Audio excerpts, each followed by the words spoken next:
Olá a todos, espero que estejam todos bem.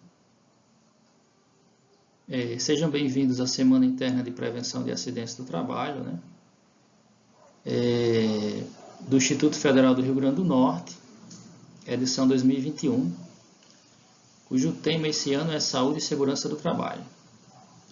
O meu nome é Gleidson Cavalcante, eu sou servidor do Instituto Federal do Rio Grande do Norte e sou lotado no campus Natal Central.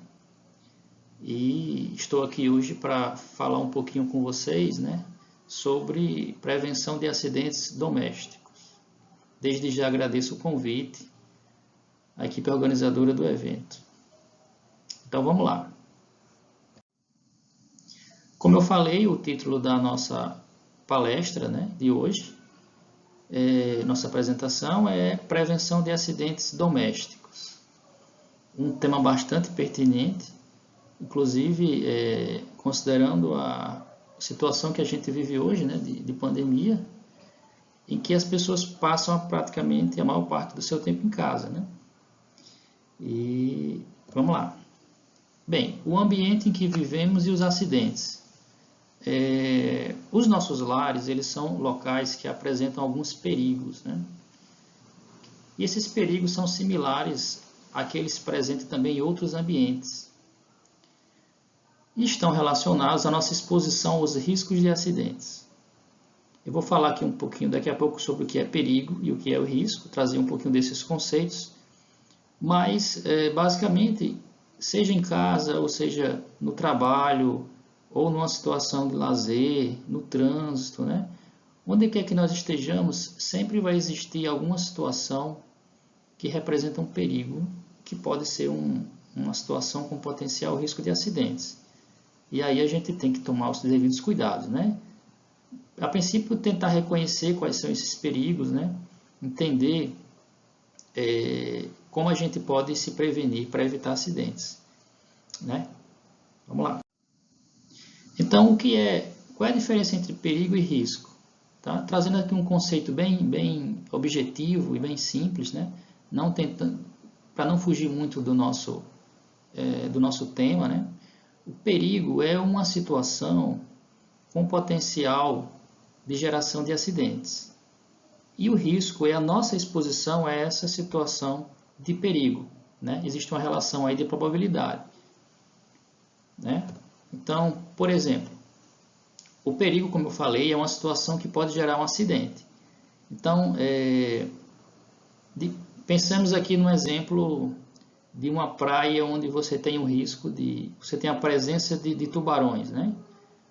Onde você tem lá, é reconhecidamente sabido que naquela praia existe ataque de tubarão, tem lá o risco de acidente, existem placas advertindo sobre aquele perigo. Então, o perigo está lá. A presença do tubarão no mar, né, é um perigo. E aí o risco vai depender de quão a gente se expõe a esse perigo, né? Então, se eu entrar no mar, for tentar nadar com os tubarões, né, aí o risco de acidentes aumenta muito, né? Mas se eu apenas ficar ali de longe, só observando o mar, o risco diminui. Isso é um exemplo. Outro exemplo, e aí trazendo aqui para o nosso ambiente de trabalho, nossa casa, é a eletricidade. A eletricidade praticamente hoje está presente em todos os ambientes. É uma situação, né? Você tem ali uma energia, né? uma energia que pode causar um acidente, mas o risco do acidente vai depender da sua exposição a essa energia, né? Ora, se você não for lá mexer nas instalações elétricas, não for mexer no quadro elétrico, né, o risco de acidente diminui muito.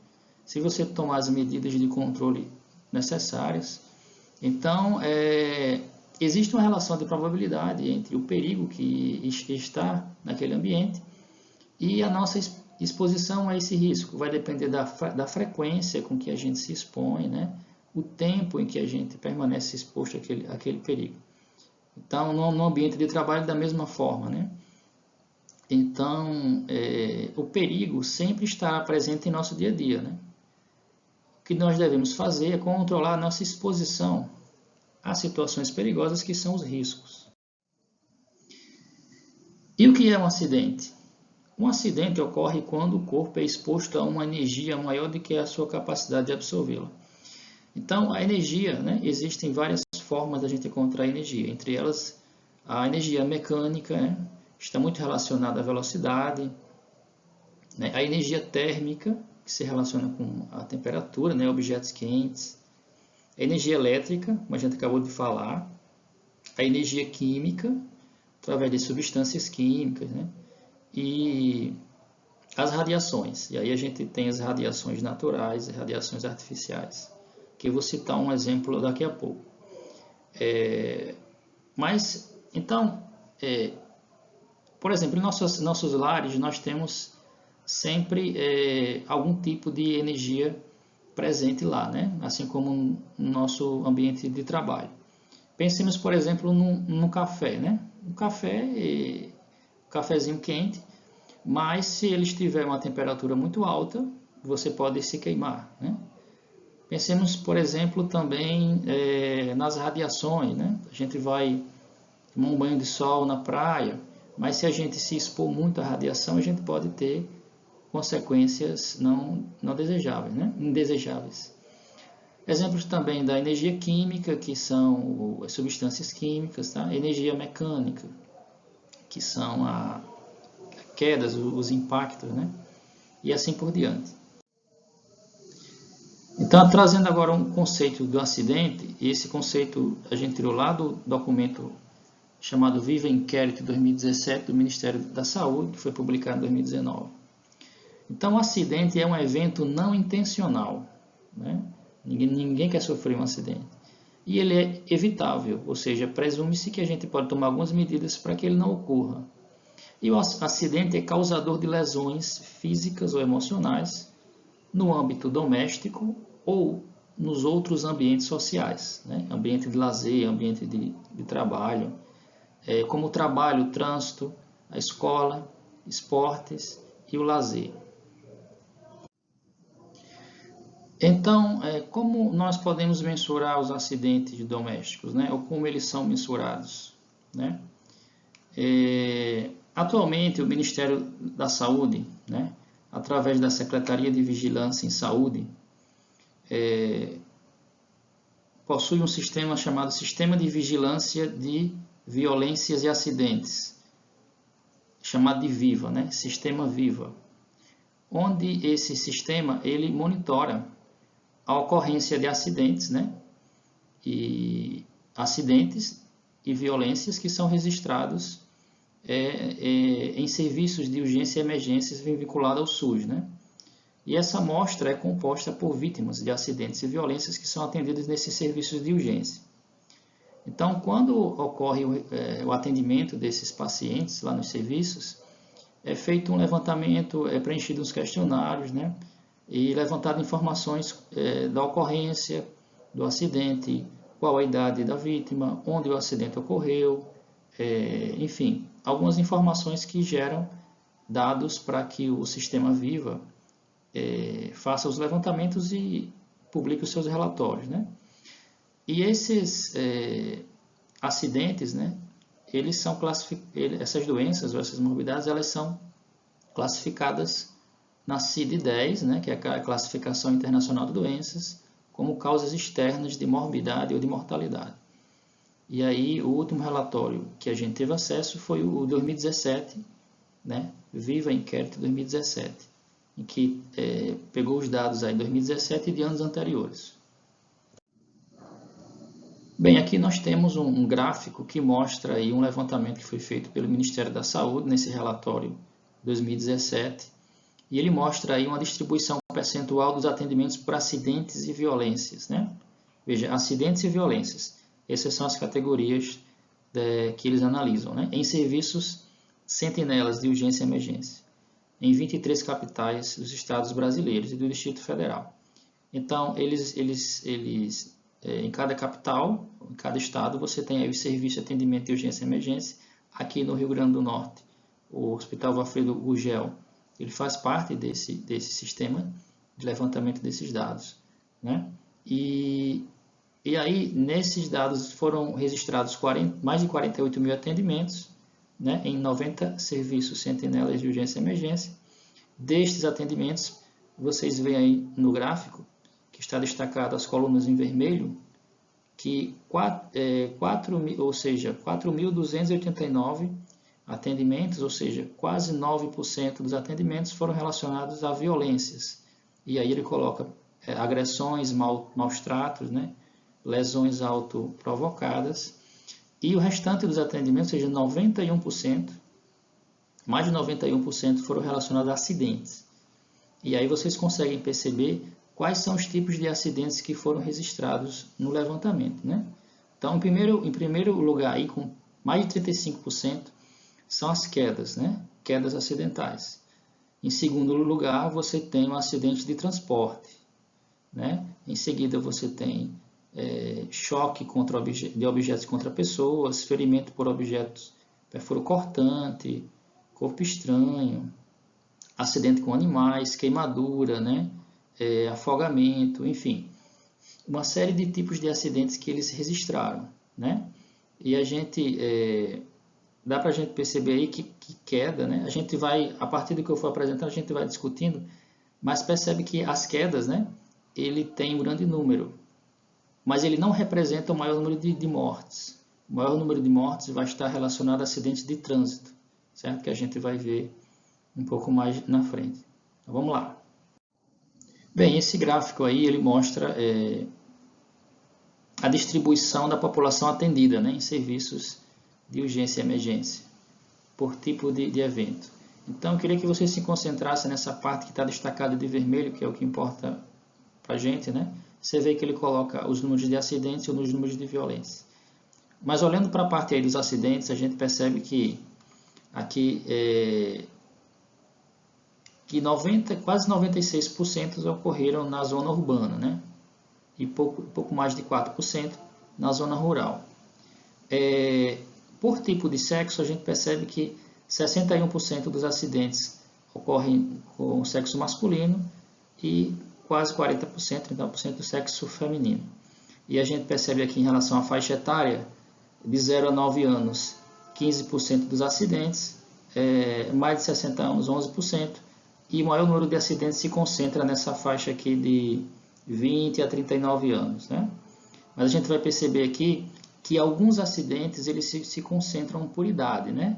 Por exemplo, de 0 a 9 anos e idosos, a gente percebe que tem o maior número de ocorrência de quedas, e essa questão de quedas, né, afogamentos, asfixia, se concentra muito nessa idade aqui de 0 a 9 anos, né? Esse número aqui grande, aqui de 20 a 39 anos, está muito relacionado a acidentes de trânsito, principalmente em relação a motos, né? Com essa idade aí mais jovem. Bem, gente, analisando agora esse próximo gráfico, né? Essa próxima tabela aqui, a gente vê a distribuição da população atendida em serviço sentinela de urgência e emergência por tipo de evento, segundo as características da vítima, né? Então, vamos lá. Concentrando-se aí na faixa que está destacada de vermelho, né? Na parte de vermelho, os acidentes, a gente percebe que 40%, mais de 40% dos acidentes ocorrem na residência, que aí é o tema do nosso assunto hoje, né? Acidentes domésticos. E, em segundo lugar, os acidentes em via pública. E aí, os acidentes de trânsito se destacam, né? Também tem a escola, local de prática esportiva, né? Enfim, outros locais de ocorrência. Mas o interessante aqui é que a residência está em primeiro lugar, né? Em local de ocorrência. Daí também justifica a importância desse tema que a gente está discutindo hoje. Tá? Esse gráfico aí é um gráfico que a gente conseguiu lá no site criançasegura.org.br, que também é baseado em dados do Ministério da Saúde, né, do DataSUS, e aí ele mostra informações bem interessantes. Veja que ele classifica o tipo de ocorrência do acidente: afogamento, armas de fogo, trânsito, queda, sufocação, queimadura, intoxicação, pela cor, né? E aqui pela idade: menor de 1 ano, de 1 a 4 anos, de 5 a 9 anos, de 10 a 14 anos.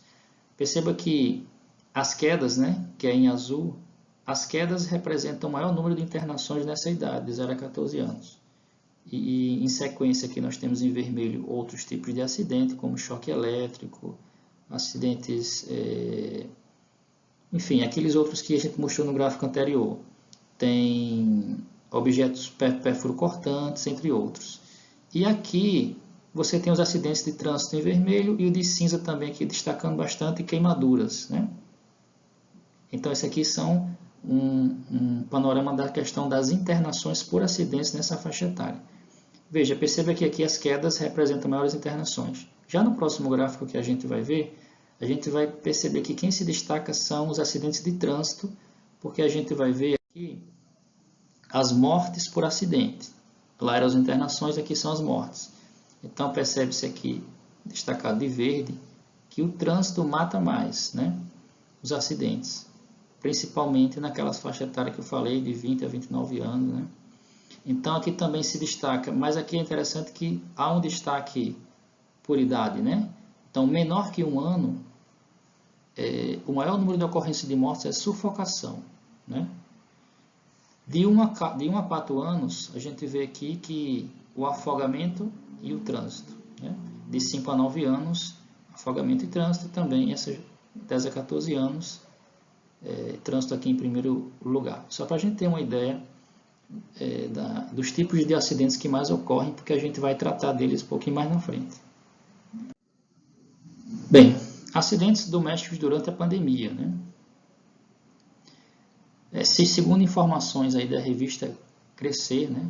Que também leva em consideração os dados do Ministério da Saúde, os acidentes domésticos com crianças e adolescentes cresce 112% na pandemia, né? Então, aquela questão, a gente está passando mais tempo em casa, as crianças, os adultos, os idosos estão passando mais tempo em casa e aí se expõem mais àquelas situações de perigo que a gente falou no início, né? Aquelas situações de perigo e os riscos de acidentes aumentam, e, consequentemente, o número de acidentes também. Tá? Aqui tem um dado interessante que, enquanto as internações hospitalares por acidentes domésticos diminuíram, né? O número de internações diminuíram, os procedimentos ambulatoriais, que é aqueles que você tem um atendimento, mas não há internação, aumentaram mais de 300% em 2020, comparado ao mesmo período de 2019. Né? De um ano para o outro, aumentou 300% nesse período de março a outubro. Bem, então, como prevenir os acidentes? A gente já viu a relevância desse tema, a importância, né? Então, a gente vai falar um pouquinho agora desses 8 pontos que eu destaquei, que acho que são pontos importantes, como a gente já viu anteriormente, se falar, e que são as maiores ocorrências, né? Eu não vou falar aqui a questão de violência, né? Que são armas de fogo, né? Aquela questão de agressões, né? Porque aí entra em outro tema, não se trata de acidentes domésticos. Mas também a questão do trânsito, eu não vou falar aqui porque a palestra sobre trânsito daria por si só uma aula só para ela, né? Então eu vou me concentrar aqui nesses 8 temas. E eles não se esgotam aqui, tem muitos outros temas que a gente poderia abordar, porque numa situação doméstica a gente tem várias situações, né? Mas como o nosso tempo é limitado, vamos tentar falar um pouquinho sobre esses 8 pontos. Tá? Começando sobre choque elétrico, né? Que tipos de acidentes estão relacionados com a energia elétrica? A gente destaca aqui 3, os choques elétricos, os incêndios e as quedas de raio, né? Os choques elétricos é quando a gente se expõe acidentalmente, né? Ou até intencionalmente à rede elétrica, né? Da nossa casa e a gente acaba levando um choque. Incêndios está diretamente relacionado à eletricidade, né? Muitos dos incêndios ocorrem devido a falhas nas instalações elétricas, a sobrecargas, né? E a questão de queda de raios, que também não deixa de ser um tema bastante relevante, porque no Brasil nós temos muitos casos de mortes devido a raios. Tá? Então, as situações mais comuns de acidentes por choque elétrico no ambiente doméstico. A gente muito relacionado, né, os acidentes são muito relacionados à questão de uso de eletrodomésticos, né? Então, a gente tem um costume, às vezes, de ver uma situação assim, meio irregular e não atentar muito para a importância daquela situação, por exemplo, uma geladeira que está dando ali um choquinho, né? Então está dando um beliscão aqui e acha que aquele dali não pode gerar um acidente, né? Pense que aquele choque, o choque ele depende muito do biotipo da pessoa, né? Das condições em que a pessoa está no momento, se a pessoa está com o pé no chão, se a pessoa está molhada, né? Então um choquinho que a gente considera um choquinho para uma criança é diferente para uma pessoa adulta ou para um idoso. Então, por exemplo, ferros elétricos, equipamentos que precisam que usam cabo de força, às vezes está ressecado ali o cabo, está desencapado, e a gente acaba que negligenciando aquela situação, né? Postergando resolver aquele problema e pode ocasionar um acidente, né? Uso de tomadas elétricas, e aí a gente tem uma situação que muita gente costuma fazer, que é você usar esses adaptadores, né, chamados de benjamins, para tentar fazer uma extensão da tomada e ligar vários equipamentos, né? Então essa prática é inadequada, né? E ela é uma situação de alto risco, né? Porque você está sobrecarregando a capacidade da sua tomada, né, da sua rede elétrica, e o risco de acidente é muito alto, né? Então o que é que pode acontecer aí? Além de choque elétrico, a gente pode ter essa situação aqui de sobrecarga, né? Então pode causar incêndios, né? Então evitem usar esses tipos de extensões, né? Você pode usar, por exemplo, aquelas extensões, né, que a gente compra, que é regulamentada pelo Inmetro, né, foi testada, né, e assim, considerando sempre a capacidade da sua instalação. E também em relação às tomadas, a gente tem que considerar a importância de se usar o padrão novo das tomadas, né, que já vem com aterramento elétrico. Aqui eu coloquei uma fotografia, né, uma foto com as tomadas do padrão antigo, aquelas que a gente eventualmente às vezes ainda tem em casa, né? E essas do padrão novo, que são padrões com 3 pinos, que já vem com pino terra, né? É uma tomada do padrão brasileiro, a norma brasileira, tá? E a importância do aterramento eu vou falar um pouquinho mais na frente, mas ele é essencial para a segurança das instalações e das pessoas. Também em relação a tomadas, né? Instale protetores de tomadas, tá? Porque as principais vítimas de acidentes com choque elétrico também são as crianças. Bem, a criança, ela sempre... a criança, por si só, ela tem aquela fase de curiosidade, né? Ela quer descobrir as coisas, somente nesses anos iniciais. E também a criança, ela não tem um senso de perigo, né? Ela não tem noção de perigo nem de risco. Então, para ela, tudo é uma brincadeira, tudo é uma descoberta. Então acontece alguns acidentes da criança colocar objetos dentro da tomada, né? Dentro do orifício da tomada. E aí você colocando esses protetores, você já minimiza o risco da criança ter acesso ao ponto de risco, né? A eletricidade, no caso. E a gente vai falar um pouquinho também de outras formas da gente proteger as crianças, também as pessoas contra choque elétrico.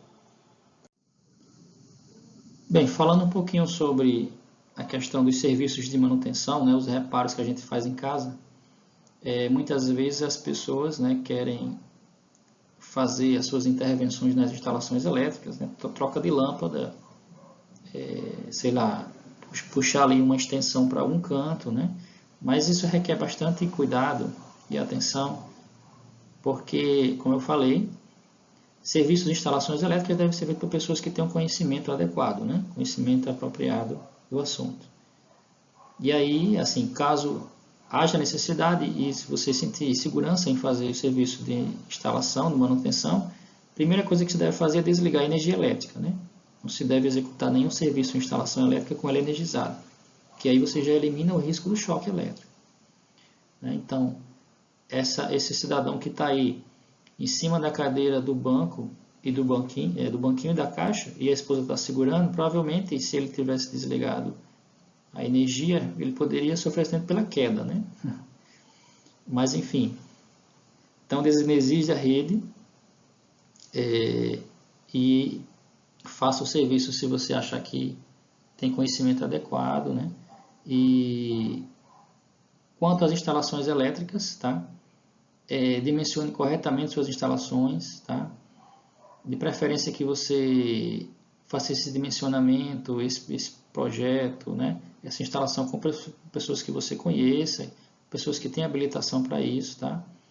Evite aqueles profissionais que fazem tudo, né? Hidráulica, elétrica, marcenaria, mecânica, porque às vezes ele acaba não tendo conhecimento adequado, não é especializado nessa área.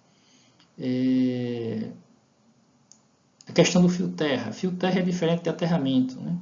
O fio terra é aquele fiozinho, aquele que está lá, você tem a tomada com os 3 pinos. Então, o fio terra é aquele fio que sai do pino do meio ali, né? Aquele fio ele vai pela instalação até chegar no aterramento. O aterramento ele fica externo à edificação. Normalmente é composto por uma haste de cobre, né? Tem todos os requisitos para se fazer um aterramento. E aí você vê, por exemplo, o fio terra chegando aí, que é esse fio verde e amarelo. Ele vem das instalações das tomadas, né? Passando pelos eletrodutos até chegar ao aterramento que é externo. Então, a importância do aterramento é garantir uma fuga mais fácil para a corrente elétrica no caso de uma fuga de corrente, né? Então, por exemplo, se você toca numa geladeira que está dando choquinhos, né? Ou está dando aqueles pequenos choques, provavelmente o caminho da corrente mais fácil para ela é seguir direto para o aterramento do que passar pelo seu corpo, porque o seu corpo oferece uma resistência maior do que o aterramento. Daí a importância. Além de outras funções do aterramento, né? Então, execute de forma adequada seu aterramento através de um profissional habilitado. Bem, esse slide aí mostra algumas situações perigosas também que a gente tem que ter muito cuidado e algumas a gente tem que evitar, né? Por exemplo, a questão da poda de árvores, né? Tem que ter muito cuidado na poda de árvores próximas a instalações elétricas, né? Principalmente a rede da concessionária que passa a próxima instalação. Então, chamem uma pessoa habilitada para fazer essa poda, né? A questão de pipa, né? A Cosern faz uma campanha muito interessante sobre essa questão de pipas na rede elétrica e também de fios caídos, né? Então, evitar que as crianças soltem pipas próximas à rede elétrica. Se a pipa cair na rede elétrica, de maneira nenhuma você deve tentar resgatá-la, né? Outra questão é os fios caídos, tá? Fios caídos no chão, não se aproxime dos fios porque ele pode estar energizado. Então a primeira coisa a se fazer é se afastar, pedir às pessoas que não se aproximem, né? E avisar a concessionária, né? No caso a Cosern, aqui no Rio Grande do Norte, para que ela tome as devidas medidas para que a situação seja resolvida, né? Questão de queda de raios, né? Então, uma questão que eu botei aqui, não precisa estar chovendo para cair o raio, basta a presença de nuvens escuras. Então, num período chuvoso, evite estar exposto a céu aberto, né? Pela questão do perigo de queda de raios. Então, quais são os lugares mais seguros para se proteger de um raio? Os primeiros lugares menos seguros, né? Lugares de campo aberto, né? Ou em cima de colina, ou em lugares altos, não é seguro, porque a tendência do raio é cair nesses locais. E como você ali está atuando com um ponto mais alto, provavelmente você está correndo o maior risco do raio cair sobre você. Então, o ideal é que você fique no lugar coberto, né? Protegido. Né? Então, ele colocou aí, em casa seria um local bastante seguro, né? E uma edificação com para-raios ainda é muito segura, é mais seguro ainda, né? Evite ficar em locais abertos. Choque elétrico. Então, como é que uma medida que a gente poderia fazer para se proteger contra choque elétrico? Como a gente já falou anteriormente, colocar protetores de tomadas, cuidar das instalações elétricas, instalar aterramento, né? Evitar equipamentos com mau funcionamento, né? Fios desencapados. Mas outras medidas bastante importantes que a gente pode tomar, uma delas é a instalação do dispositivo diferencial residual, Esse aqui é o DR, né? E outro dispositivo, que é o dispositivo de proteção contra surtos. Vou falar primeiro do dispositivo DR. O dispositivo DR, ele atua como ele é usado para proteção contra choques elétricos e ele atua como um sensor onde ele fica medindo a corrente elétrica que entra pelo quadro elétrico e qualquer variação de corrente acima daquela que ele permite passar, ele desliga a rede elétrica, né? Como se fosse um sensor. Qualquer variação na corrente elétrica que ele detectar, ele já aciona. Então, por exemplo, se uma criança ou uma pessoa tomar um choque, a corrente elétrica vai passar pelo seu corpo. E aí vai ter uma variação no fluxo de corrente que está passando por ele, ele desliga automaticamente a instalação. Tá? Ele também pode ser usado contra incêndio, mas em residência normalmente ele é mais usado contra choques elétricos. Mas você também pode adquirir um específico para incêndio, só a questão da sensibilidade dele que é um pouco diferente. Tá? O dispositivo de proteção contra surto, ele protege as instalações e os equipamentos, não protege as pessoas. Né? Protege as pessoas é o disjuntor diferencial residual. E quem protege as instalações é esse dispositivo aqui, DR, mas ele protege contra surtos de tensão oriundos da rede externa. Então, por exemplo, um raio caiu na rede elétrica próxima da sua casa, ou teve uma manobra ou uma manutenção na rede em que ocasionou um surto de tensão. Então, esse dispositivo ele vai proteger contra as suas instalações, contra a energia que vem externamente, né? Que poderia, no caso, queimar algum equipamento, né? Algum dispositivo seu. Então, esses dois dispositivos são fundamentais para a proteção de equipamentos e de pessoas. Está previsto na norma, né? Acho que na NBR 5410 está previsto esses dois dispositivos, tá? E não são muito caros, acho que em torno de R$100 cada um deles você consegue deixar a sua instalação mais segura. Bem, quis trazer aqui um ponto importante que também não está ligado assim à questão do choque, né? Mas está ligado a radiações, né? Radiações eletromagnéticas. Hoje a gente está exposto aí a uma excessivo número de equipamentos, né, que emitem radiação celular, computador, notebook, televisão, né, principalmente as crianças, né, que ficam muito expostas a celulares, e aí tem aquela luz, chama luz azul, né, prejudica a vista e tal, e também a questão da exposição à radiação solar, né, a gente mora numa cidade onde a gente tem sol praticamente a maior parte do ano. A gente costuma muito ir à praia, mas tem que ter cuidado com a questão da exposição da radiação, né? Então, isso aqui está muito relacionado à questão da saúde mais, né?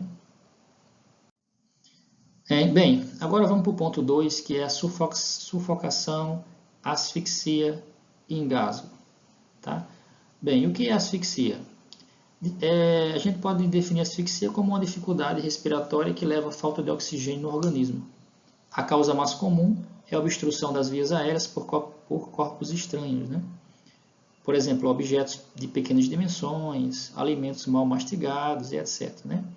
E aí esses objetos eles entram na via respiratória e causam sufocação ou asfixia. Né? Só para a gente entender um pouquinho como isso ocorre, eu trouxe aqui um pouquinho do processo de deglutição. Né? Deglutição é o ato de engolir os alimentos e começa já na vida fetal, né? Esse processo a gente já começa desde a época em que a gente está se desenvolvendo, né? É uma ação automática do organismo, né? Que é comandada pelo tronco cerebral e serve para transportar o alimento para o estômago e realizar a limpeza do trato respiratório. Então a gente consegue ver aqui, né? Pela via aérea e pela via oral, o ar normalmente ele entra pelo nariz, né? E ele tem um caminho dele, que é o caminho que ele percorre até os pulmões, né? A gente chama entrada da via aérea. E existe aqui a entrada, né, pela boca, que normalmente os alimentos vêm, né, e passam aqui pela via digestiva. Então, resumidamente, nós temos dois caminhos aqui, do ar e dos alimentos. Só o que acontece é quando ocorre que um alimento entra na via aérea, né, um objeto, e aí ele interrompe aqui essa via aérea. Então a gente fica sem conseguir respirar, né? E ocorre a sufocação. Aqui tem um linkzinho de um vídeo demonstrando esse processo de deglutição. E como agir em situações de engasgo, né? Situações de engasgo, normalmente a gente utiliza a manobra de Heimlich para desengasgar, né? E aí essa manobra consiste em você se colocar atrás da pessoa, né? Fazendo movimentos na região próxima aqui da barriga para ver se a pessoa consegue expulsar aquele objeto estranho e desobstruir a via respiratória. Esse procedimento, ele tem um procedimento específico para pessoa adulta, para bebês e para crianças, né? Eu coloquei uns vídeos aí para depois vocês darem uma olhada, uns links desses vídeos, porque é muito importante a gente saber esse procedimento, tá? Não é o objetivo da aula a gente falar aqui de primeiros socorros, mas a gente falar de como a gente pode se prevenir. Então, é essencial que a gente tenha conhecimento desse procedimento para agir no caso de engasgo de uma pessoa, né? Como prevenir situações de engasgo? No caso de crianças, evite que as crianças brinquem com brinquedos que tem aquelas pecinhas pequenas, né?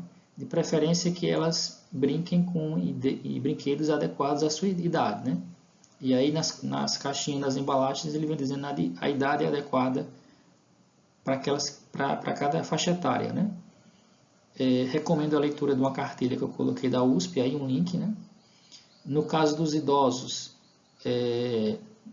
eu coloquei aí um guia do Ministério da Saúde que dá algumas dicas para deglutição com segurança, né? Tem postura, o pescoço, o ritmo da mastigação, os utensílios que se usa, tá? Eu coloquei aí a questão de idosos e crianças porque são as maiores vítimas dessa questão de engasgo, né? Passando agora para o ponto 3, que são as quedas, né? A gente vê aí nessa tabela que mostra o percentual de atendimento por queda acidental na residência, no total de atendimentos por queda.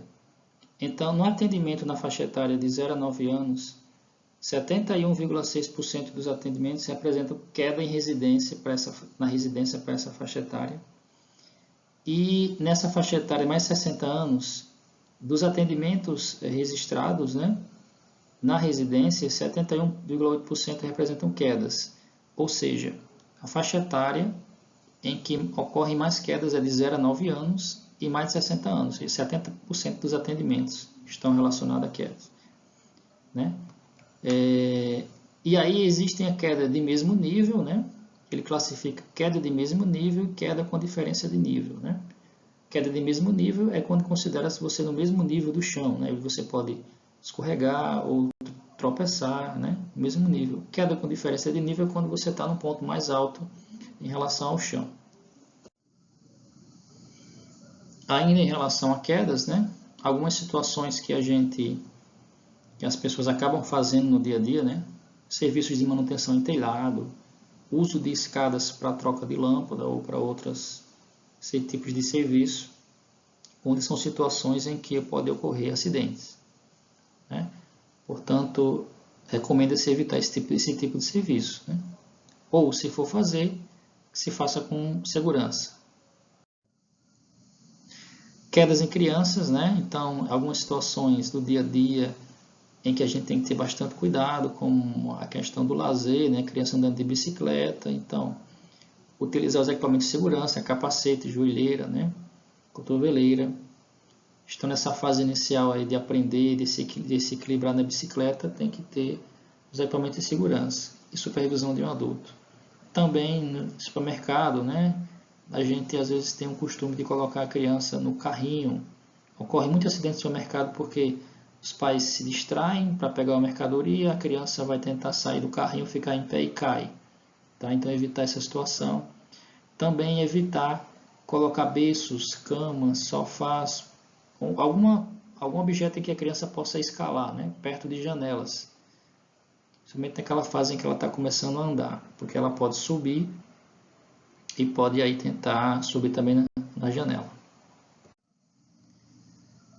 Situações de lazer também nos parquinhos, tá? Existem muita questão de acidente nas áreas de lazer, tá?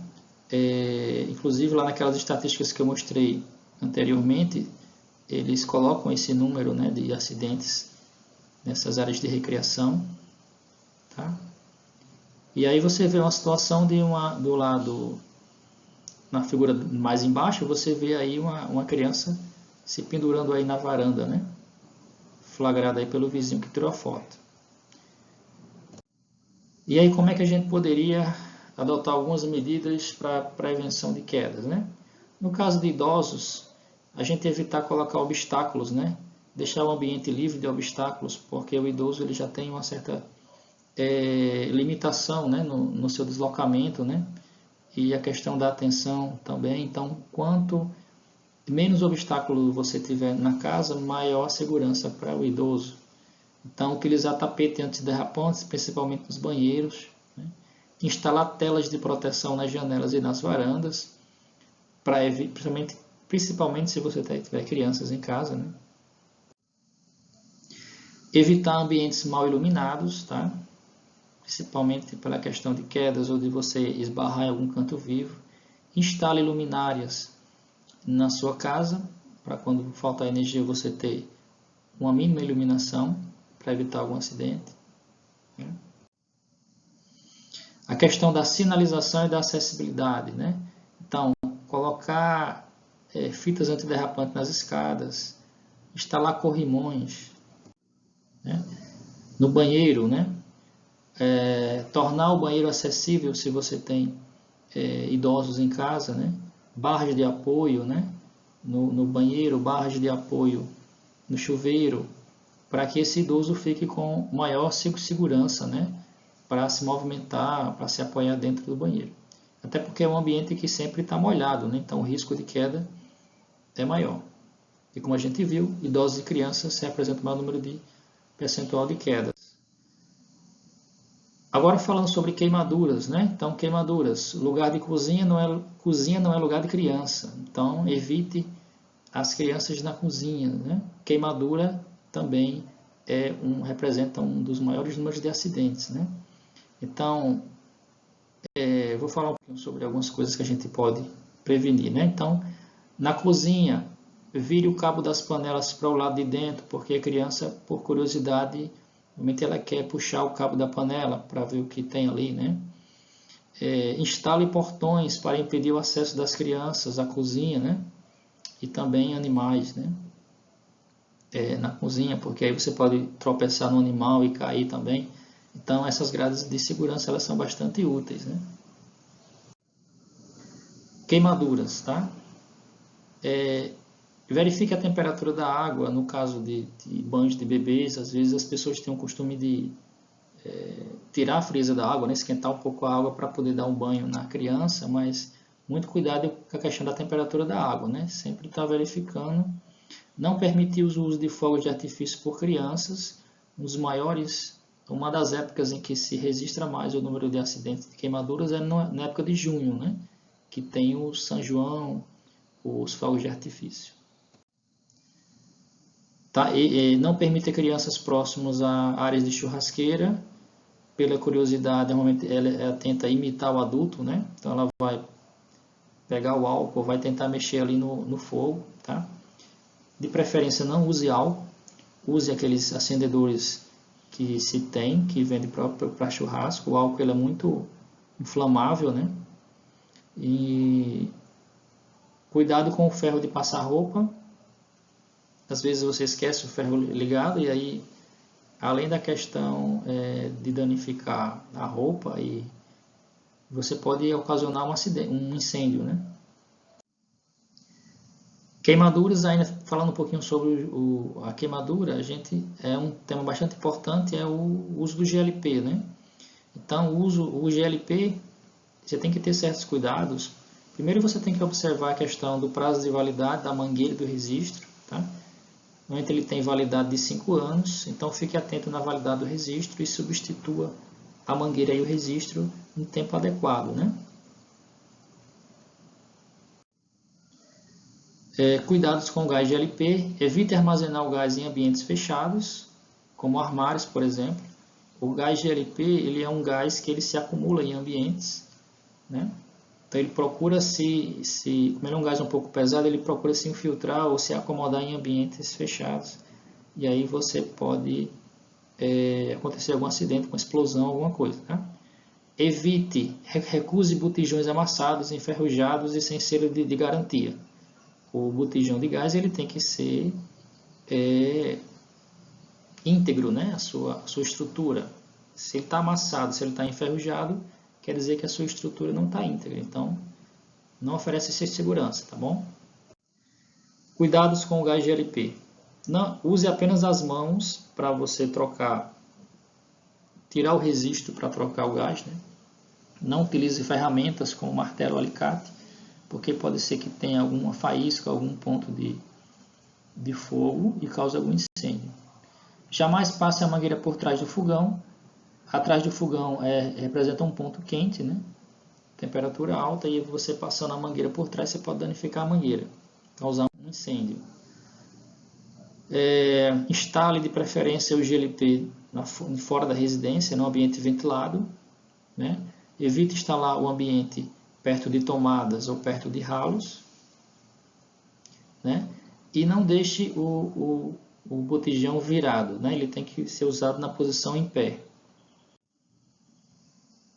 Se você chegar em casa, sentir algum cheiro de gás, não acione interruptores elétricos, não acenda fósforos, não fume e não mexa nos aparelhos. Ora, se houver algum vazamento de gás, provavelmente o gás se espalhou por dentro da casa. E qualquer ponto de ignição, de faísca, ele pode causar uma explosão, né? Também, quando você for substituir o botijão de gás, teste se há vazamentos, né, através de uma esponja com sabão, né? Falar um pouquinho agora sobre a panela de pressão, né? Eu já vi muitos acidentes com o uso da panela de pressão, mas o segredo é você fazer a manutenção da panela, verificar se ela está funcionando bem, né? Então, a panela de pressão, ela funciona, como o nome diz, sob pressão. O alimento aqui ferve, né, a água, e vai acumulando aqui o vapor, e ela fica numa pressão muito alta.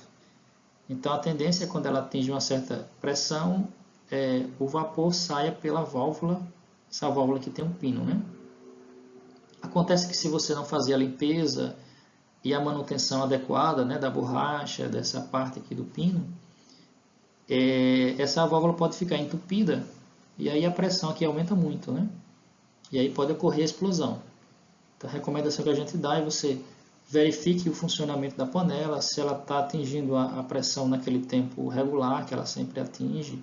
Verifique se a borracha está em boas condições, se ela não está ressecada, né, a borracha da tampa, tá? E só uma questão de manutenção, tá? Equipamento que você deve ter atenção com ele. Como apagar fogo com óleo? Às vezes acontece de você estar cozinhando ali uma panela com óleo, né? E aí você chega numa situação parecida com essa. E aí o que é que você deve fazer? Primeiro, nunca jogue água para apagar o fogo com óleo em panela, porque a água ela vai espalhar o fogo em vez de apagar. Então, o acidente pode ser muito feio, né? Então, o que é que se faz? Ou a gente pega uma tampa. A primeira coisa que a gente tem que fazer é desligar o fogo, né? Desligar a boca do fogo, que aí interrompe a fonte ali de fogo. E depois você vai tentar abafar essa panela com uma tampa ou com um pano úmido. Porque, pelo princípio da reação do fogo, né? Se você abafar, ou seja, se você retira o oxigênio da reação, a tendência é que o fogo ele acabe, né? E aí você espera um pouco a panela esfriar para depois tirar a tampa. Porque se você tirar a tampa, se você colocar a tampa ou o pano e depois retirar em seguida, pode ser que o fogo volte a acender de novo devido à alta temperatura. Tá? Então, desliga o fogão, tampa com a panela ou com um pano úmido e espere esfriar. Nunca jogue água. Intoxicação agora é o ponto 5, tá? E aí a gente fala sobre produtos químicos, tá?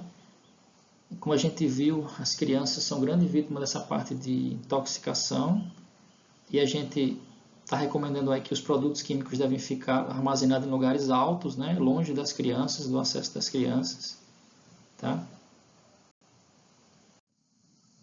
O rótulo de um produto químico é um documento muito importante, então é importante que você conheça os produtos químicos que você tem em casa e aquilo que você deve fazer no caso de uma intoxicação por esse produto, né?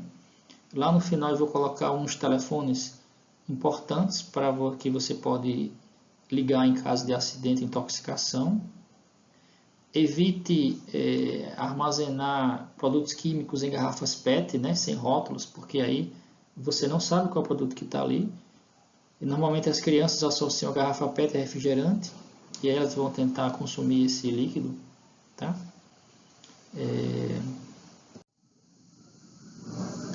Intoxicação alimentar, então lavar bem as mãos, principalmente nessa época que a gente está de pandemia, né?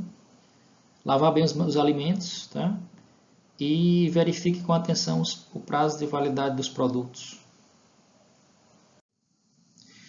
Animais peçonhentos, tá? E aí eu chamo a atenção para a questão do escorpião, tá? Em Natal, qualquer região da nossa cidade onde você vai hoje, aparece escorpião, não tem uma região mais específica.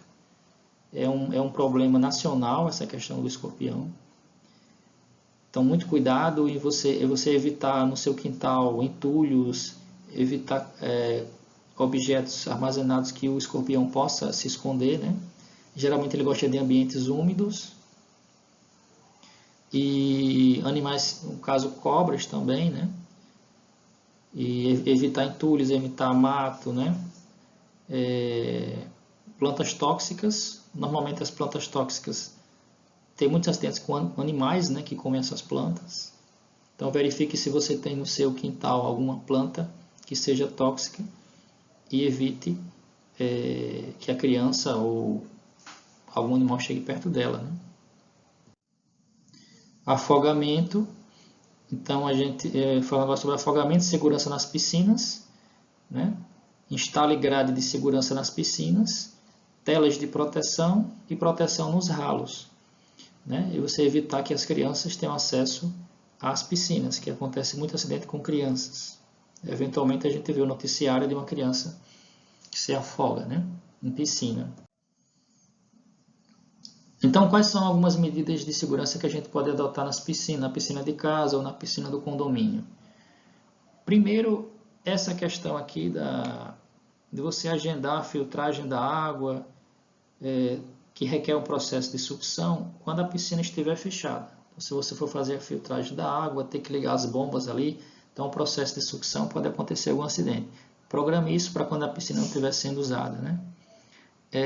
Use ralos com tampas de anti-aprisionamento, né? Evite esses ralos antigos, principalmente em piscinas mais antigas, tá? Porque acontece muito acidente de aprisionamento, prender o cabelo ou prender algum objeto, né? Alguma roupa aqui dentro do ralo. Essas tampas garantem uma segurança adequada. Instale botoeiras de segurança. Caso alguém fique preso nos ralos, né?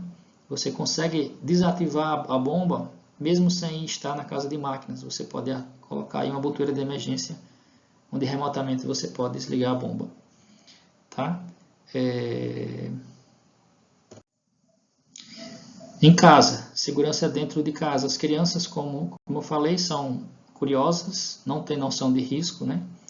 Então, não deixe baldes perto de crianças, né? Ou criança brincando perto de balde sozinha, porque por curiosidade elas podem tentar mexer e cair de ponta cabeça dentro do balde. Não deixe crianças tomando banho sozinhas em banheiras, em piscinas. Coloque esses protetores de tampa nos vasos, porque as crianças também têm curiosidade de abrir a tampa e de colocar a cabeça aqui dentro para ver o que é que tem. Tá? Impactos. Número 7. Normalmente acidentes com objetos com cantos vivos, né? Com crianças e idosos. Então a gente recomenda que se coloque esses protetores de canto e esses protetores aqui de impacto de porta, né? Para evitar que a porta bata ou prenda a mão da criança ou do idoso. Cortes, né? Evitar na cozinha colocar as facas de ponta, com a ponta para cima, né? Colocá-las com a ponta para baixo, guardar em gavetas. Se você usar muito facas afiadas para cortar alimentos, utilize luvas de segurança para evitar cortar os dedos, né? Evite o acesso de criança a esses objetos. De preferência, guarde em gavetas com protetores para as crianças não abram, né? Evite que as crianças fiquem sozinhas na cozinha sem supervisão, né? Aqui eu coloquei como o objetivo da nossa apresentação não é falar sobre primeiros socorros, mas a ideia que a gente queria trazer aqui era apresentar algumas situações de perigo, né? E como a gente poderia fazer para minimizar nossa exposição a esses perigos, né? E algumas dicas que a gente falou aqui para evitar os acidentes. Claro que existem inúmeras outras situações que a gente pode ter em casa, né? Nas nossas residências. Nossa ideia aqui foi mais a gente abrir a mente para a importância do assunto, mostrar que a realidade do número de acidentes é muito grande, né? Chega a ser um problema de saúde pública, tá? Essa questão de acidentes e mortes, né? Internações e mortes por acidentes, tá? Então, em relação a primeiros socorros, não é o nosso objetivo, mas eu coloquei alguns manuais bem interessantes, o Manual de Primeiros Socorros da Fiocruz, Cartilha de Primeiros Socorros da Unimed, Guia Rápido de Primeiros Socorros do Governo Federal, Manual de Primeiros Socorros do Governo de Portugal, que eu também achei muito interessante. Portugal é um pioneiro nessa questão de prevenção de acidentes domésticos, né? E esse Guia Prático do Cuidador, né, que é do Governo Federal. São documentos que eu sugiro posteriormente a leitura de vocês, para enriquecer mais esse assunto, né, para adquirir mais conhecimentos. Alguns telefones que eu acho importante, né? Corpo de Bombeiros, 193, SAMU 192, Defesa Civil aqui de Natal, tem 199, e tem esse número fixo, 3232-3538, né? Defesa Civil, prevenir e minimizar os efeitos de desastres, né? Tem esses 3 números aí que eu achei bastante importante, que é esse 0800, né? Centro de Controle de Intoxicação, que é de São Paulo, o CEATOX, informações de instruções por telefone de como agir em caso de acidente envolvendo intoxicação, e esse outro 0800, o Disque Intoxicação, que foi criado pela Anvisa para orientar as pessoas em caso de acidente com intoxicação, tá? Esses 3 telefones eu coloquei como referência. Inclusive eu testei todos os 3 números. Esse primeiro aí, que é o do Centro de Controle de Intoxicação São Paulo, o atendimento foi bem rápido, né? O 116, que é o da COSERN, e o 115, que é o da CAERN. Acho que são números importantes para a gente ter, em caso de alguma ocorrência indesejada, a gente pode acionar esses órgãos aí, tá? Então, para finalizar a apresentação, eu gostaria de deixar essa reflexão de que a maioria dos acidentes domésticos eles podem ser evitados, né? Com medidas simples de prevenção, tá?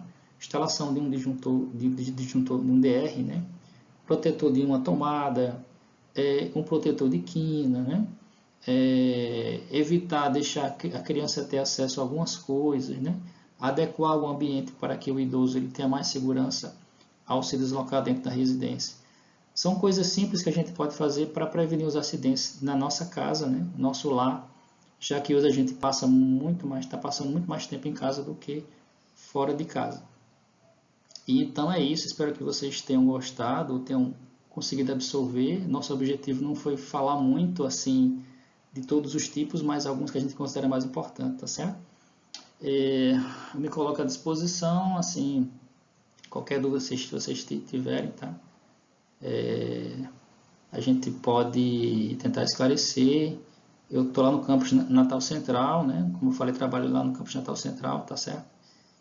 E é isso. Obrigado pela atenção de vocês e até a próxima.